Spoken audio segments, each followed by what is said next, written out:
Hello and welcome to Fort Washington's Insights Podcast. I'm Dan Carter, Senior Fixed Income Portfolio Manager. In today's episode, we're going to discuss our view on the U.S. economy and some of the important issues facing investors today. Joining me today is Nick Sargent. If you're a regular consumer of Fort Washington Insights, Nick will be very familiar to you. For those that are newer, Nick is a Senior Economic Advisor for Fort Washington, having previously served as Chief Investment Officer.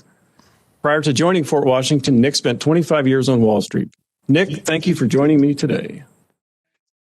Thanks very much, Dan. So in discussing the outlook for the economy and the balance of this year, I think what's unusual is that there is a growing consensus that the U.S. economy is poised for a very strong liftoff following the COVID, problems that we went through. And it's basically a reflection of two developments that are going on. One is, of course, the dissemination of COVID vaccines, which is causing people to be more optimistic about further reopenings of the economy during the course of this year. The second factor, which I'll come back to, is that there's been very strong fiscal stimulus. We've had two COVID relief packages just since the end of last year, and they total $2.8 trillion. So that's a lot of firepower. So to give an example of just the upward revision to forecasts, at the beginning of the year, I'd say the consensus forecast was for a pretty good year, about 4% growth. Now that consensus has moved higher to the vicinity of 6 to 7% this year, which, if that was to materialize, would be one of the strongest years in post-war recovery. Going hand in hand is that there's the expectation that the unemployment rate, which has been still elevated due to COVID, that's going to continue to be declining during the course of this year. Right now we're in the vicinity of 6% as the unemployment rate, and many forecasts seeing that it will eventually get down to 5 and perhaps even in the 4s, either this year or early next year. So this has been the consensus. I would just say that as far as the timing, we're getting extraordinarily strong data coming as the second quarter unfolds. We saw it with a very strong employment report for the month of March.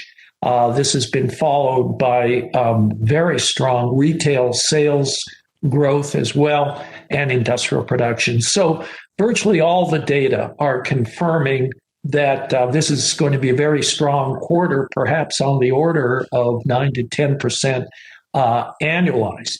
So that's pretty much the good news. This has been one of the key factors supporting the stock market. But I would say that the new issue that's being debated is there a potential that the economy, especially as more of the stimulus kicks in, could it actually overheat? And is there a possibility then that inflation, which has long been dormant, can rise and even exceed the Fed's threshold of 2%? Now, for its part, the Federal Reserve is prepared that there could be a temporary overshoot, but the Fed's own view is that long-term inflation is in check. And I'll turn that back to you, Dan. Thanks, Nick. As you said, the positive outlook for the economy has been embraced by markets and has largely become consensus.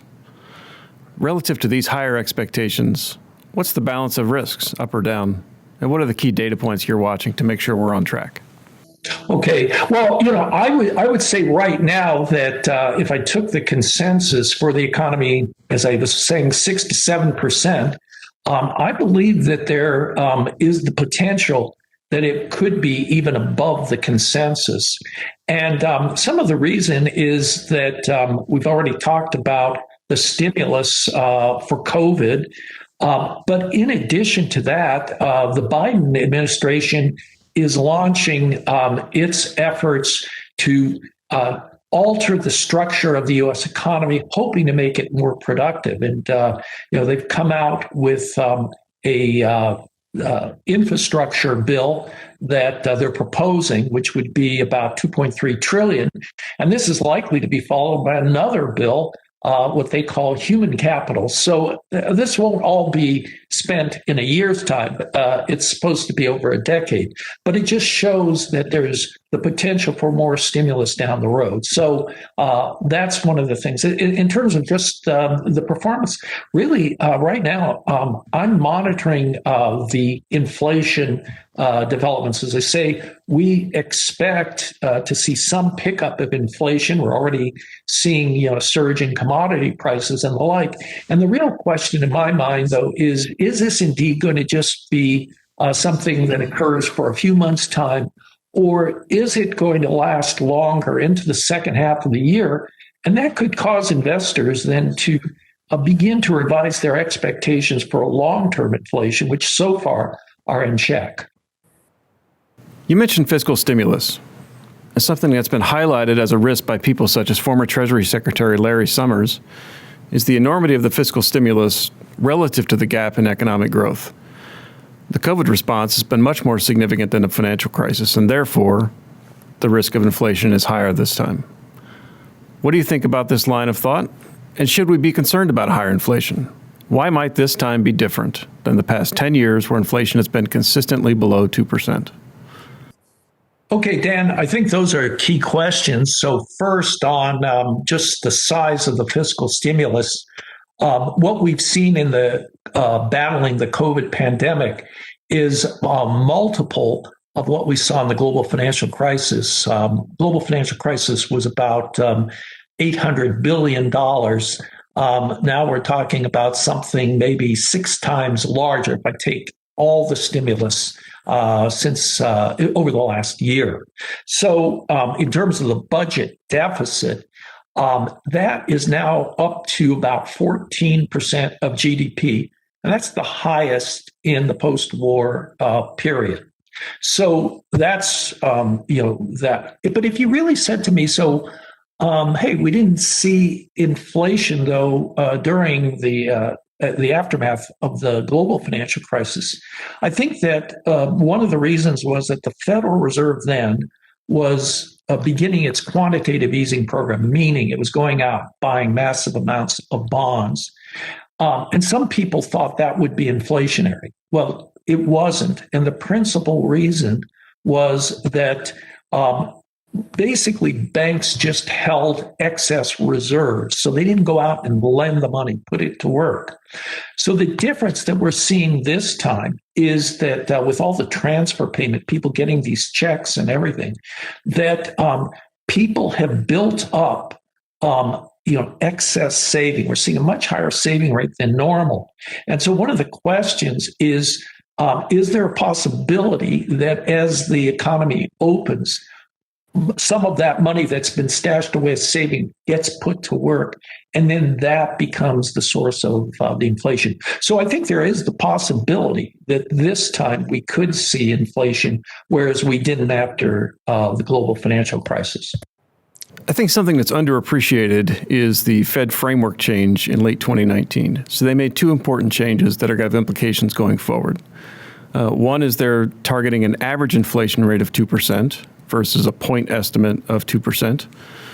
And second, they broaden their definition of full employment. And essentially what they're trying to do is get as many people working as possible as long as inflation remains under control. And the important implication here is that the Fed is going to be less preemptive as they've been in prior cycles, and they will remain accommodative for longer than they might otherwise would have prior. So the question for you, Nick, since this is a significant change in the way the Fed will react as the economy improves, you hear about potential consequences down the road, such as asset bubbles or out-of-control inflation. How do you think about the balance between short-term benefits of this policy with the longer-term potential consequences? Okay, thanks, Dan. I suppose if I tried to understand the Fed's logic, it would be twofold. First of all, they set a target of 2%, going back a decade now, and they never even achieved it. They were always short of that. And then also, even though we're talking about the improvement in the economy, we still have about 8 to 8.5 million people who had jobs before the pandemic who don't have those jobs now. Now, not all of them are counted as unemployed because some of them said they're not looking anymore. So the Fed's argument is as long as we're in this situation, we're going to err on the side of being more expansionary. So that's their logic. The issue, though, that I would raise is, I try to think, what's the closest I can recall to this type of situation? And again, you call me senior advisor. Well, I was in college. I was in the 60s. And that was the first time we really saw the beginnings of inflation. I mean, post-war period had, most of the 50s, 60s, we had inflation of 1% to 2%, close to what we've been going through. But really, when it started to kick in on the way to double digits in the 70s was during LBJ's Great Society, when we had big spending programs, social programs. At the same time, we were fighting a war called the Vietnam War. So the difference I see is that we're going to come up with big spending programs. And this time we don't have a physical war, but we have a war on COVID. And that's how we justified the big expenditures. So my bottom line is I do believe that that there's a potential that the Fed could be surprised by inflation and then have to play catch up. And if so, that would be a concern to the bond market. One final question for you, Nick. We've talked about the COVID relief legislation and the direct benefits to consumers and businesses. Discussions now turn to infrastructure. A key difference in the proposed infrastructure legislation is that it includes an increase in corporate taxes to help pay for the cost. How do you view that in terms of risks to the market and economy, given that the spending is of a different nature in the infrastructure proposals relative to the COVID relief bills? So, Dan, I think that the big difference is with the COVID, that's a transfer payment. And what are you really financing? You're financing people's ability to consume during a pandemic. Okay, so the money goes in and it's gone. The difference on the infrastructure bill is the government's going to try to build out infrastructure over a decade, which should improve the productive potential of the economy. But then it says, okay, well, how do we pay for this? Because we do have this budget deficit. Well, we'll raise the corporate tax rate that had been lowered under the previous administration. So I have, in principle, you could say it's a good thing. And actually, my own bias is I do believe we need to spend more publicly on infrastructure. It would be good for the economy as a whole. But I have two issues with the infrastructure bill. And one is that, some of the money, and I estimate maybe 40%, goes for what most people think of as infrastructure. 60% of the bill goes completely other areas. In some cases, it's money spent on caregivers or manufacturing or whatever. So I think that's going to then raise the issue of, is all the money going to be spent productively? That's point one. Then the second is, well, how do you want to finance it? Usually if you do infrastructure, you say, okay, if people are going to use roads or whatever, we'll charge a user tax. But this time, they don't want people to pay for it, so therefore they're going after the corporations. And I think that in my view, it's not the best way of going about doing the financing. Okay, Nick. Well, that's all the time we have for today, and I really appreciate you joining me. And thanks to everybody for listening. And just a reminder to please visit fortwashington.com/insights to sign up automatically to receive all of Fort Washington's insights, including Nick's commentary, as well as this podcast.